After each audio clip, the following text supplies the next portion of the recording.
Welcome everybody. Welcome to the Australian Law Reform Agency's Conference 2025. And if you can still hear me, Uncle Tony, you've got our respect. And can I extend our respect indeed to all of the Wurundjeri people, their elders past and present.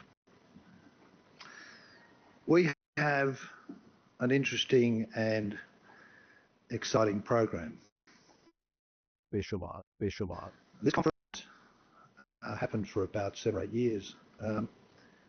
I'd like to think that ALRAC is back. I hope it is because gathering together all of the law reform agencies in Australasia, as well as a number of other sister agencies, and I'll speak about those in a minute, has a great deal of value. And the Australian Law Reform Commission is really super pleased to bring back ALRAC, and we hope that together we can keep it going. We have a large number of distinguished attendees, including, of course, the Honourable Michael Kirby, AC, CMG, who shortly give us the benefit of an opening address. Each of our distinguished guests are listed on your program and will be acknowledged as they provide their presentation. But can I, in a global way, extend my thanks to them all, and indeed to all of our presenters.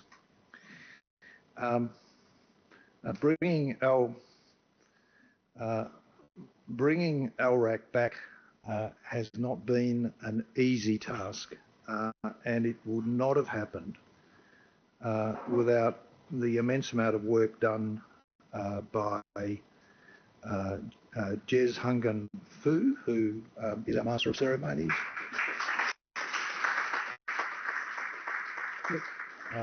Together with Ruth Barson, our Executive Director, and many of the ALRC staff. We do thank them all. This conference, I think, can already be acknowledged as a success. We filled the room. We've got others online. I'm really, really pleased, somewhat relieved, but really, really pleased that we've managed to pull this off.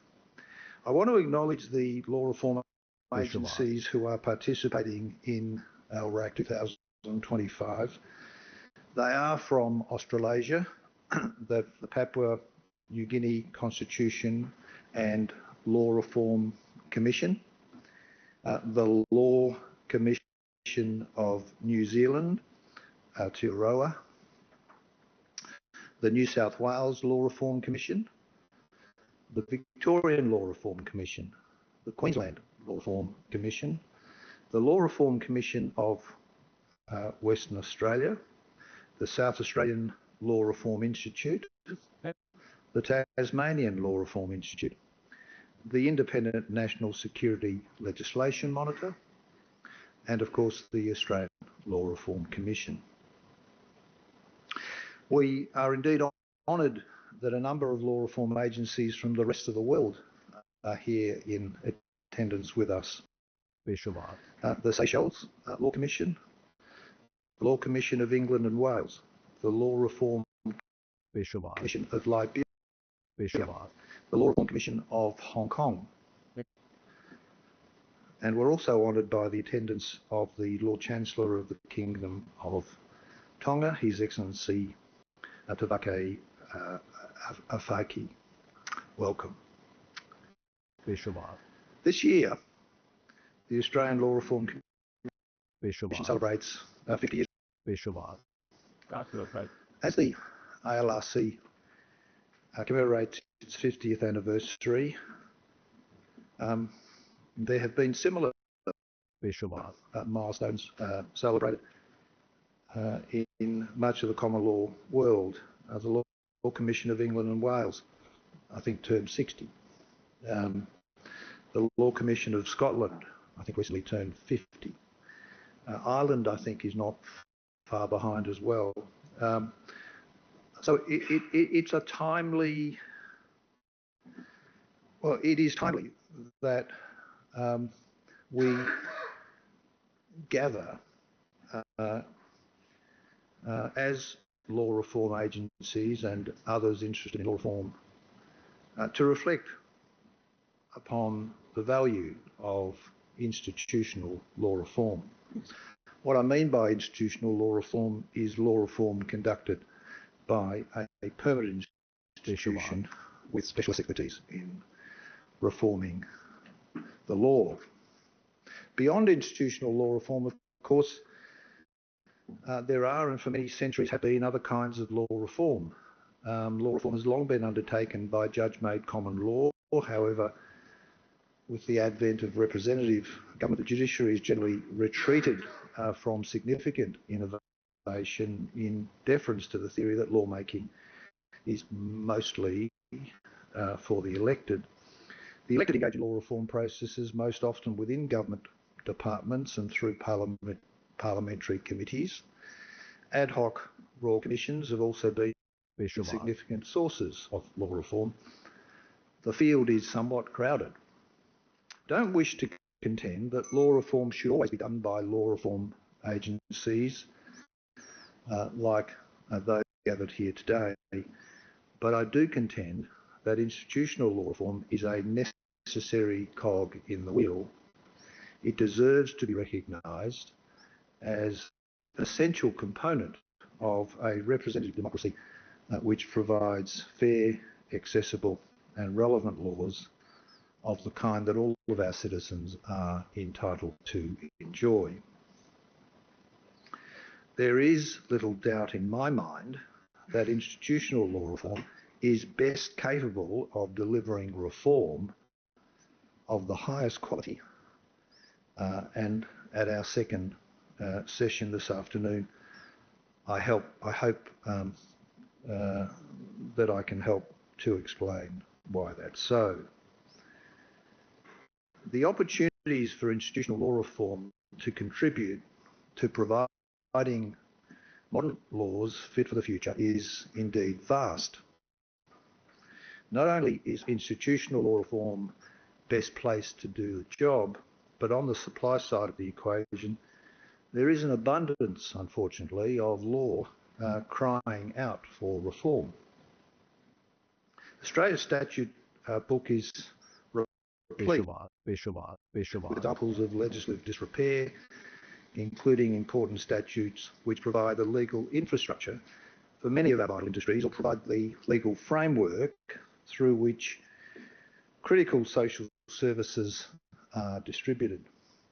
There are numerous statutes which fail to meet a basic requirement of the rule of law, that our laws are clear and accessible. Beyond the opportunities to simplify, to provide good legislative design and systematic legislative maintenance, there are many policy-based opportunities for good law reform. Australia's statute book is replete with laws that fail to satisfy, or at least fully satisfy, the law's policy objectives. Sometimes it's caused by the faulty design of the original architect. Sometimes knee-jerk legislative amendments designed to fix pothole problems lead to inconsistencies and policy incoherence. Sometimes the behavioural change sought to be achieved by the law is simply cleverly avoided. Most often, laws in need of a policy makeover simply need to be modernised so that they better align with changed circumstances brought about by the development of new technologies, or perhaps by the evolution of social norms. Yet, despite the vast opportunities for institutional law reform and its significant achievements, the promise of institutional law reform in Australia has not been fully realised. In Australia, and I suspect in most of the countries represented here, we do recognise the importance of building and maintaining the physical infrastructure necessary to nurture and sustain our economic wellbeing. New freeways are built and our roads are systemically maintained so that the infrastructure necessary to sustain and to improve our economic wealth is and remains best practice.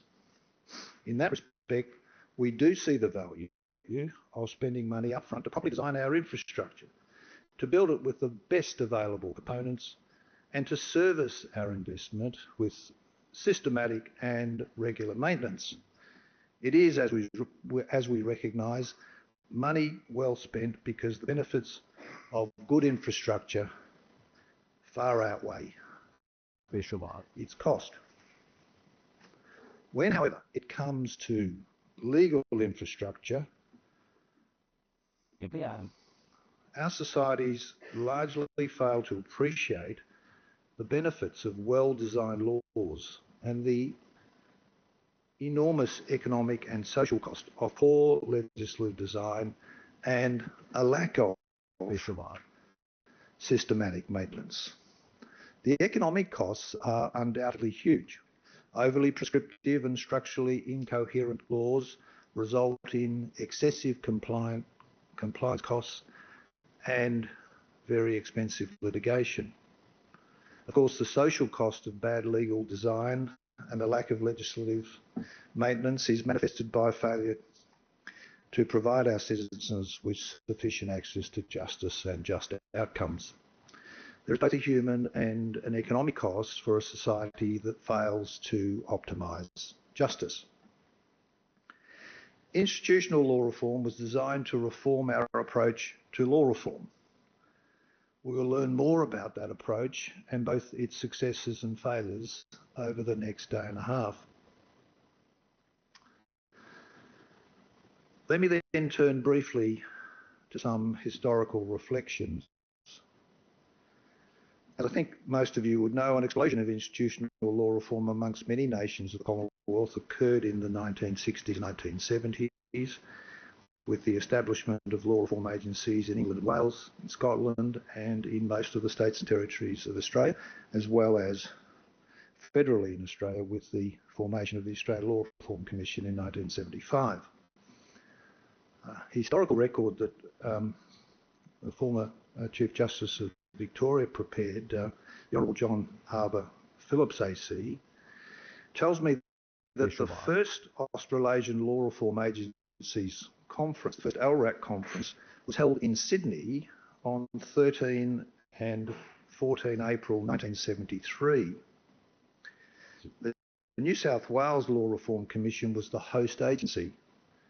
The chairman of that commission, Mr Justice Mears, was elected chairman of the conference, and there seems to be little doubt that ALRAC was his initiative. Among the subjects discussed at the conference were the constitutions of Australian and overseas law reform agencies, cooperation between agencies, and interestingly, a proposed Australian Law Reform Commission, as well as relations with the media. It was agreed that a further conference would be held in about 2 years. And indeed it was. The second ALRAC conference was held in 1975, again in Sydney. By this time, the Australian Law Reform Commission had been formed, and I'm not sure whether he remembers, but its chairman, Justice Michael Kirby, who was to play such a prominent role in law reform in succeeding years, was in attendance.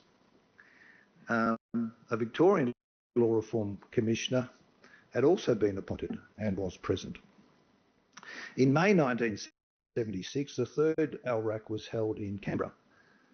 The list of participants was now greatly expanded and representatives attended from New Zealand, Papua New Guinea, Canada, Fiji, Malaysia, Mauritius and several African countries. Justice Kirby was elected conference chairman. The fourth ALRAC returned to Sydney in July 1977. Perth was the venue for the 5th ALRAC in June 1979, and in July 1981, law reformers journeyed to Hobart for the 6th ALRAC. There was then an ALRAC conference in Brisbane held in July 1983. The 11th ALRAC was the first to be held outside of Australia. Its venue was Wellington, New Zealand, and it was hosted by the then recently constituted New Zealand Law Commission. Perth was the venue for the 12th ALRAC, and the Australian Law Reform Commission hosted the 13th ALRAC in Canberra in 1988. And so it went on, where ALRAC essentially met every 2 years or so, until 2016, when the VLRC hosted ALRAC in Melbourne in 2018, when the PNG Constitutional Law Reform Commission hosted in PG. The intended next host was the ALRC, but unfortunately the COVID epidemic interceded, and so we have a break of some 7 years. An unfortunate break, but a gap that I'm really very, very pleased we have been able to now bridge. It's with great pleasure that the ALRC has brought together this conference, and we've done that with great enthusiasm and commitment to the reinstating of ALRAC as a regular event on our agendas. My hope is that these events are rewarding, both to us as individuals and to our agencies. My expectation is that they will be extremely rewarding. There's so much that we can learn from each other. But ultimately, I hope that the reinstatement of ALRAC will contribute to what I think is our shared vision, and that is of providing our societies with laws that are well designed, and by reason of the skill, the care and the attention paid to their development, are fair, just and accessible. So just briefly to our program, and I'll only deal with this afternoon's program. I'll come back tomorrow morning and give you a briefing on tomorrow. The Honourable Michael Kirby is to now give us the opening address. Afternoon tea will shortly follow at about 2:25. We then have 3 panel discussions today. The first,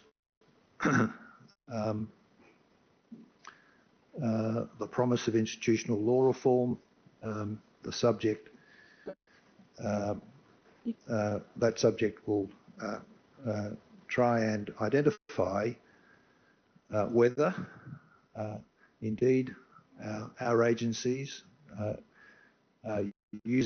utilising institutional law reform can provide better law reform.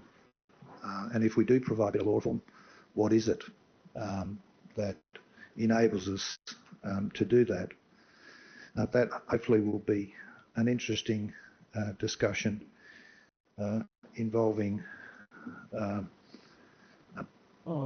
probably the most experienced Australian law reformer, the Honourable Marcia Neve, and not far behind her in terms of experience, the Honourable Jennifer Coate, with me bringing up the inexperienced end, and Professor Andrew Godwin facilitating as chair. We'll then, at about 3:30, have a panel discussion on law reform around the world, synergies and differences, and I'm really looking forward to this. This is a panel that will be chaired by Ruth Busson, and will involve our guests from Hong Kong, from England, from the Seychelles, and from New Zealand, in an international comparative exercise, which will be really interesting. And lastly, 4:15, you'll hear mainly from representatives of the South Australian Law Reform Institute, and also I think the Tasmanian Law Reform Institute, chaired by Professor John Williams, on the subject of links with law schools and the links and benefits between legal education and law reform. We hope to close the day just very shortly after 5. Thank you. Jez, would you like to call on Michael Kirby?